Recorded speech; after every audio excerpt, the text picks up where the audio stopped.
গীতার দশম অধ্যায়ে 27 নম্বর শ্লোকটা আজকে আমরা একটু অনুধ্যান করব। তাহলে 27 নম্বর শ্লোকে কি বলছেন?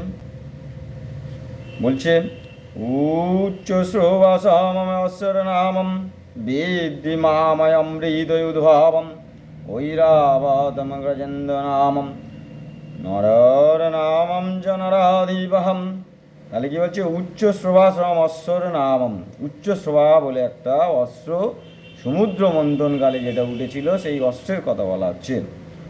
সে উচ্চ শ্রবাসম অশ্বর নামম বেদ্যি মাময় অমৃত উদ্ভাবন। যখন অমৃত সমুদ্র মন্থনের সময় যখন অমৃত ওঠে সেই সময় প্রথমে হলাহল উঠেছিল, তারপরে ভালো জিনিস উঠতে থাকলো।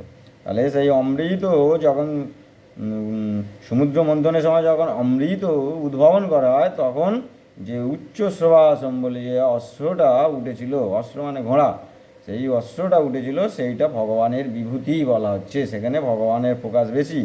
আর কি বলছে? ঐরাবতম গজেন্দ্র নামম নরর নামম চ নরাধিপম। ঐরাবত হচ্ছে গজ মানে হাতি, হস্তিদের মধ্যে হাতিদের মধ্যে সবচেয়ে ঐরাবত শ্রেষ্ঠ। সেখানেই ভগবানের বিভূতি আছে, সেইখানে ভগবানের প্রকাশ বেশি। কারণ ঐরাবতও এই সমুদ্র মন্থনকালে উঠেছিল।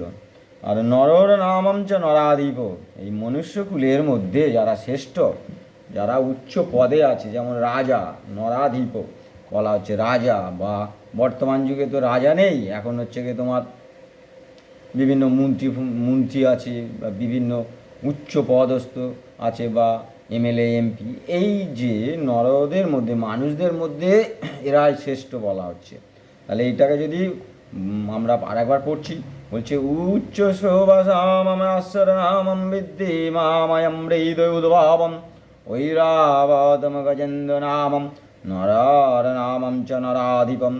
তাহলে এখানে বলছে আমাকে জানবে অর্জুন, আমাকে জানবে, আমাকে অশ্বগণের মধ্যে অমৃত মন্থন কালে উদ্ভব উচ্চ শ্রবাসম নাম অশ্ব আর হাতিগণের মধ্যে ঐরাবত এবং মনুষ্যগণ মনের মধ্যে জানবে আমি সেই রাজা বা সম্রাট বলে জানবে।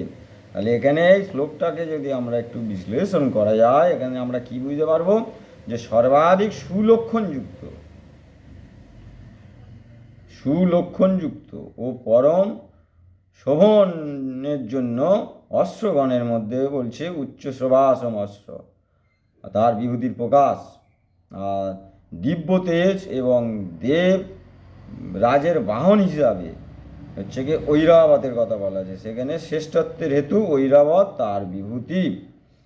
আর মনুষ্যগণের মধ্যে ধর্মের প্রবৃত্তি এবং অধর্ম নিবৃত্তি করিবার একমাত্র নেতা বা শাসনকর্তা বলিয়া রাজাই মানবগণের মধ্যে তাহার শ্রেষ্ঠ বিভূতি, এটাই বলতে যাচ্ছে। তাহলে ভগবানের বিভূতি শ্রেষ্ঠত্বর দিকে থাকে, বিভূতি মানে প্রকাশ ভগবানের শ্রেষ্ঠত্বর দিকে থাকে।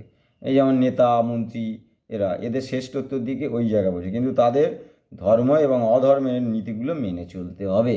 কিন্তু যখন তুমি অধর্ম করে ধর্ম হিসাবে মেনে চলবে তখন তুমি শ্রেষ্ঠত্ব থাকবে না তোমার মধ্যে, তার ফল ভোগ করতে হবে, এটাই বলতে যাচ্ছে।